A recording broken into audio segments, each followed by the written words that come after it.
শাইখ, আমার প্রশ্নটা ছিল লম্বা হবে, আমি কোথা থেকে বলছেন? চেষ্টা বললেন করব। না আমি কি? বাফেলো নিউ ইয়র্ক থেকে। আচ্ছা, ঠিক জামান ভাই, আমার বাফেল প্রশ্ন, বাফেল। না, আমি জানছি, সবাই জানুক সেজন্য বলছে, নিয়ম। জি। শাইখ, প্রশ্ন হচ্ছে যে আমরা অনেকেই জানি এক সম্পর্কে, আমরা জানতাম সে শাইখ সুই আকিদা শাইখ। কে? কিন্তু নাম বলবো? নাম হ্যাঁ, আচ্ছা নাম আচ্ছা। তো তো আর এখন কিছু কথাই মানে তার কিছু নাকি সে একদম ডিরেক্টলি হাদিসকে অস্বীকার করছে না, এবং তাকে অনেকে কোরআন আহলে কোরআন বলছে, সেটাকেও সে প্রতিবাদ করছে যে আমি আহলে কোরআন, এই অপবাদ যারা দিছে তাদের সাথে আমার ইয়ে হবে, এরকম বলছে। কিন্তু সে ইনডাইরেক্টলি হাদিসকে অস্বীকার করছে আমার কাছে যেটা মনে হচ্ছে। তো জি সেটা যেমন হচ্ছে, সে অনেকগুলি হাদিস নিয়ে আসছে এবং কোরআনের সাথে, কোরআনে আয়াত দিয়ে বলছে যে এগুলি কোরআনের সাথে বিরোধ। জি। যে কোরআনের সাথে হাদিসের কোনো বিরোধ নেই, তার বুঝে বিরোধ আছে। কিন্তু সে বলছে, যেমন আমি আপনাকে শেখ একটা হাদিসের কথা বলি, যেমন অনেকগুলি হাদিসের কথাই সে বলছে। যেমন যে হাদিসটা আমরা জানি যে রমজান মাসে শয়তানকে গলাবদ্ধ করা হয়।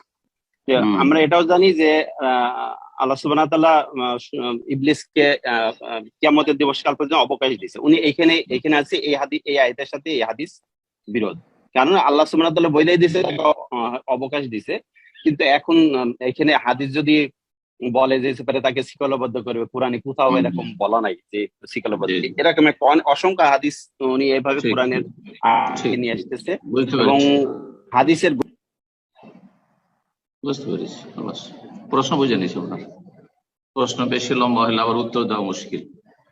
তো কথা হচ্ছে যে আপনি যেই শ্রেণীর লোকের কথা বলছেন, যে যারা কিছু কিছু হাদিস অস্বীকার করছে, বলছে কোরআনের সাথে বিরোধ রয়েছে, তার জ্ঞানে বিরোধ রয়েছে, কোরআন হাদিসে বিরোধ নেই। তার অল্প জ্ঞানে বেশি বুঝতে গিয়ে বিভ্রান্তির শিকার হয়েছে, যার ফলে সেই ব্যক্তি নিজেকে গুমরাহের দিকে ঠেলে দিয়ে হাদিসকে অস্বীকার করেছে, হাদিসকে অস্বীকার করেছে। জি, কোরআন এবং হাদিসের কোনো বিরোধ নেই, কোরআন এবং সহি হাদিস বিরোধ নেই। হ্যাঁ, জাল জয়ীফে বিরোধ থাকতে পারে, কিন্তু এই হাদিস সহি, শয়তানকে শিকলাবদ্ধ করা হয় রমজান মাসে, সহি সহি বুখারীতে রয়েছে, সহি মুসলিমে রয়েছে, বহু সনদ থেকে এসেছে, প্রসিদ্ধ হাদিস, মশহুর হাদিস। সুতরাং এই হাদিসে কেউ যদি অস্বীকার করে তো সে মুনকেরে হাদিস। মুনকেরে হাদিস, যারা হাদিস অমান্যকারী, তারা দুই ভাগে বিভক্ত, এটা আপনাদেরকে জেনে রাখতে হবে। এক হচ্ছে মুনকেরে হাদিস, মুনকেরুল হাদিস কুল্লিয়ান, পুরোপুরি টোটালি হাদিস মানে না, হাদিসকে ইসলামের উৎস হিসাবে মানেই না, আমরা শুধু কোরআন মানবো আর হাদিস মানবই না, তাহলে তারা মুসলিম নয়, কাফের। ভালো করে শুনুন, তারা মুসলিম নয়, তারা কাফের, কাদিয়ানীদের মতো, হিজবুত তৌহিদের মতো, তারা মুসলিম নয়। ভালো করে শুনুন।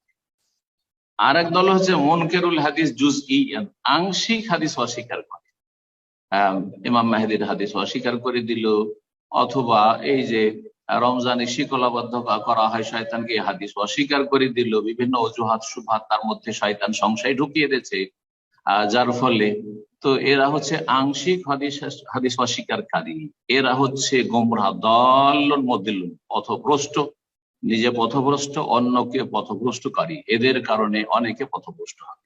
এদের রোগ হচ্ছে যারা পাকিস্তান থেকে পড়ে এসছে। পাকিস্তান থেকে পড়ে আসা, রাগ করবেন না কেউ, কারণ এর আগে মিশর সম্পর্কে বলাতে অনেকে রাগ করেছে। মিশর থেকে অধিকাংশ পড়ে এসেই মানহাজের ক্ষেত্রে বিভ্রান্ত। ঠিক তেমনই পাকিস্তান থেকে পড়ে এসে অধিকাংশই দেখা যাচ্ছে এরা মুনকারে হাদিস।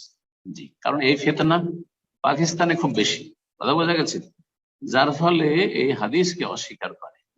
যারা আকলকে নাকলের ওপর, অর্থাৎ বিবেককে দলিল কোরআন সুন্নাহর ওপর প্রাধান্য দেয়, অল্প জ্ঞান আছে শরীয়তের, কোরআন হাদিসের, আর বিবেককে বেশি খাটাতে যায়, তারা গুমরাহির শিকার হয়। তো এই ব্যক্তিও সেই রকমই গুমরাহির শিকার হয়েছে, দাল্লুন মুদিল্লুন। আমিও এই ধরনের লোক থেকে সতর্ক করছি, যারা কোন হাদিসকে, একটি অথবা একাধিক হাদিসকে অস্বীকার করেছে, সব কিছু অস্বীকার করেনি, কিন্তু অনেক হাদিসকে অস্বীকার করেছে, অথবা এক দুটো চারটা হাদিসকে সহিহ হাদিস অস্বীকার করেছে।